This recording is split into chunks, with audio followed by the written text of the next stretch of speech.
Live and alert on the north side of the dirt. It's your man D Real coming at you with another Be Real with D Real, where edutainment explains it. We're gonna be doing comic book reviews this weekend. Pull up, tap in. Blade, Red Band issues number 4 and 5. We're gonna cram them together, get it done, man. Tired of waiting. This thing came out in February. It's almost second week of March. I got to catch up, Mustard. But before I catch up, let's do what we need to do so we can do what we gotta do. Comment, like, subscribe, and share the Be Real with D Real page so that when new material comes out, you get it.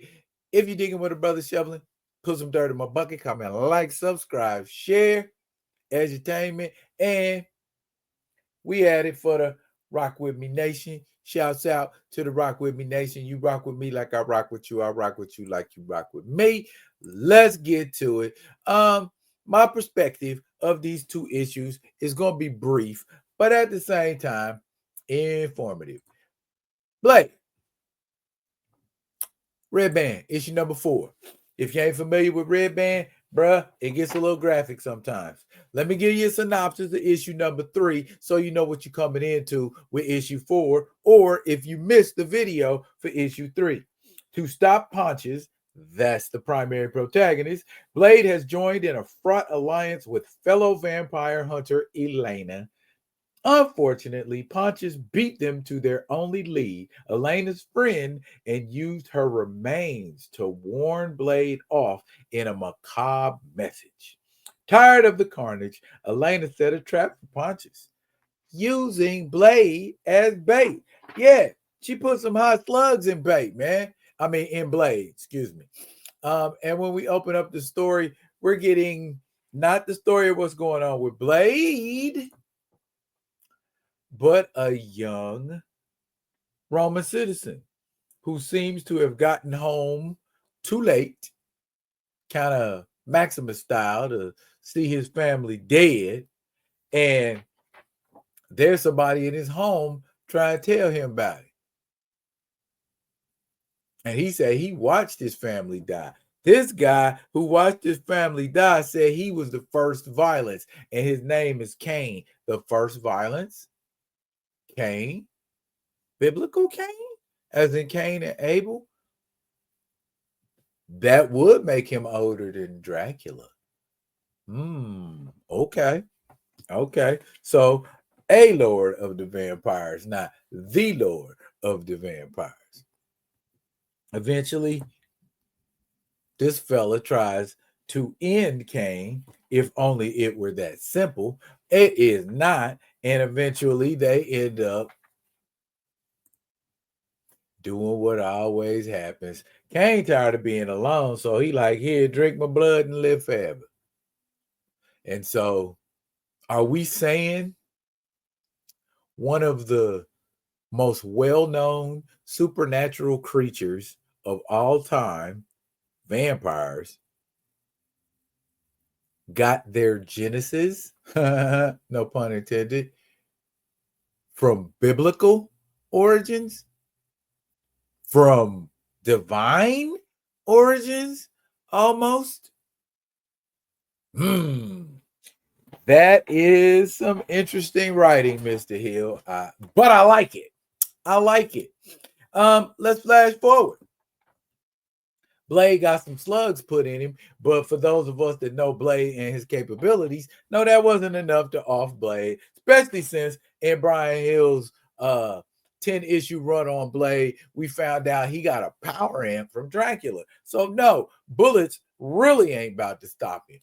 And she's letting Blade know her little deal and spiel, and I don't like vampires, blah blah blah, so on and so forth. I'm using you to make Pontious come to me because I'm tired of fooling around with vampires. And Blade done decided, okay, she doing what she doing because she got her mad on. All right, I done heard enough.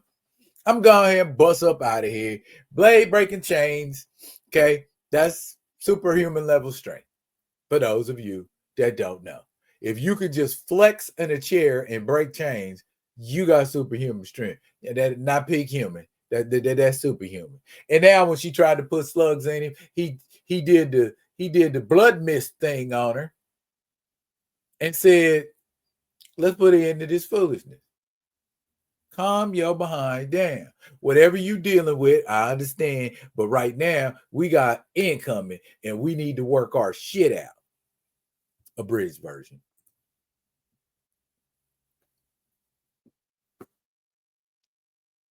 Like that.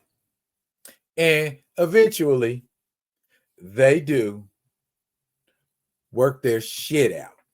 And they talk, and he gets her to understand, baby girl, I ain't the enemy. However, the enemy does pull up. And he's like, girl, go get my sword because I got to do what I do. And he does what he do. And since this is a Red Band comic book, he does it graphically, as you can see. And eventually, after all of the vampire's wig splitting is done, Blade uses another technique of his. It's kind of a blood commune, is what I call it. He's able to communicate with the maker of vampires through their blood. And him and Pontious have a little conversation. Because everything's in the blood, of course. Then that's why he has to follow the blood. And he's talking to him, and they're having a cruel conversation, and he's letting him know, I'm coming for you. And rather than getting scared, he lets Blade know, all right, baby boy, go ahead and come on. Because I know some stuff that Dracula don't even know. And just like he told him, follow the blood, I'll be waiting. And that takes us directly into issue number 5, where, as we can see, he's trying to pull his teeth. Well, what is he, some kind of vampire dentist? Why is he trying to pull Blade's teeth? I don't understand the reasoning behind that cover. Maybe Mr. Mancin or Via can break that down for me, if you could. And we get right on off in issue 5. What's going on in issue 5? Bro, they ain't waste no time. He like, man, we ain't even gonna have to do this fight thing. I'm just gonna go ahead and string you up. And strangely enough, between issues 4 and 5, they do not show us how Blade got here. But we do know he got here. And he's getting ready to have an interview with the vampire. I had to say it. I'm sorry. I had to say it. And he's basically giving Blade an origin story that sounds different from what happened at the beginning of issue number 4. Whereas he got turned by Kane in the last issue, he gets attacked by vampires in this issue. I don't know. Anyway, maybe someday when I get Bryan Hill on the show, he can break it down to me. I'm always willing to learn. Edutainment, whether it comes from me or from somebody else, don't even matter, long as we all learn something. And he lets him down. And he's like, bruh, I'm trying to tell you, basically, I'm not your enemy. But if you still feel like I'm your enemy, by all means, pick up your sword and do what you got to do. And Blade, of course, being who Blade is, he picks up his sword and tries to do what he got to do. Headshot. Blam. And much to his surprise and shock, Pontious is very much still functioning. And Blade don't understand it. How you laying over here with your head chopped off but standing over there talking to me? Uh-oh, that was Elena. So he's so enraged. His rage is so blinding him that he can't even see who he's swinging on. Pontious uses some of that magic to keep Elena from going over to the other side, but at the price of her becoming one of the undead, a vampire hunter. Doggone it.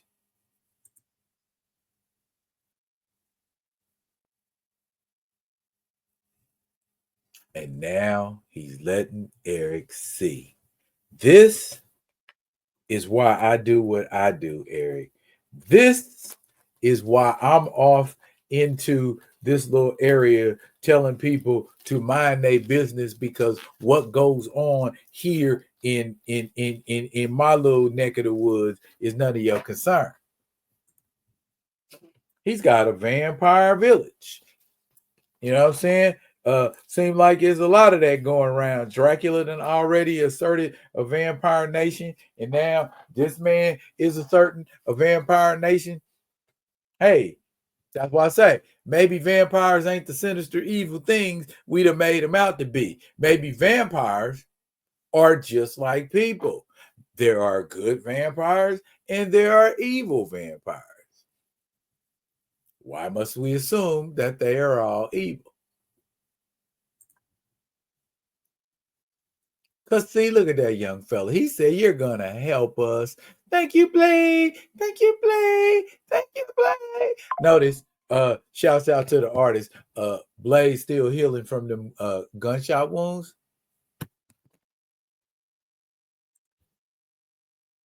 And here come the Spellguard. They have found where Blade is, or more accurately, where Pontious and his people are. But Blade has decided the Spellguard is the enemy and not Pontious and his folks. And Blade proceeds to do what Blade does so well.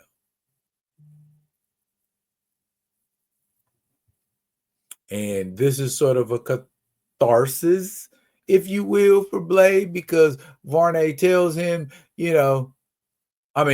Pontious tells him that Varney left him with embers of his will, and he has shared his wisdom. And now it's time for him to forgive himself so that he can rise and be whole again,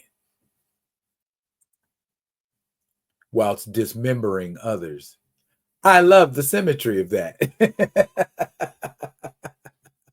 Now, once Blade gets done with the Spellguard, Pontious gives him this spell book that everybody has been trying to fight for and do this, that, and the third for, what they've been looking for since issues 1, 2, and 3.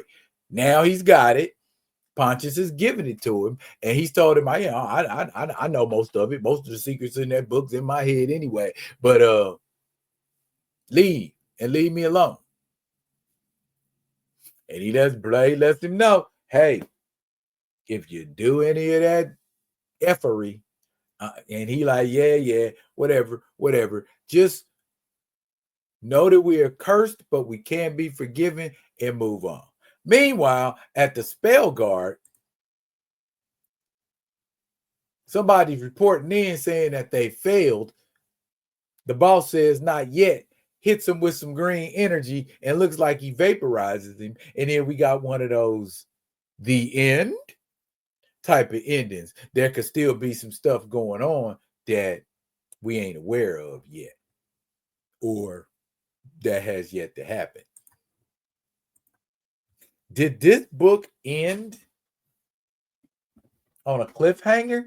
It certainly seems that way, because we don't know what the outcome of what went on with Spellguard, Blade, and Pontious turned out to be. We just know Pontious is going to, I guess, be the same thing to those people that Dracula is being to his vampire nation, their protector, their leader, so on and so forth. Meanwhile, Blade's got the book. What's Blade gonna do with the book? Blade has been amassing power. So what? Not purposefully, but he just, he's got power upgrades, all of this kind of stuff. What are we gonna see out of Blade? I don't think this red band was an ongoing, so I guess we're gonna have to get another Another Blade. You know what I'm saying? Give me some more Blade. Let's get a steady, can we get a Blade monthly? Is Blade interesting enough for us to see what's going on with him monthly? I think he is. Yo, Blade needs a monthly comic book. Period, point blank. We need to do all we can to make that happen. That's it for now, y'all. But fret not, I will be coming at you with another one of them other ones. And until I do, y'all be good to each other. Y'all have a good Saturday afternoon.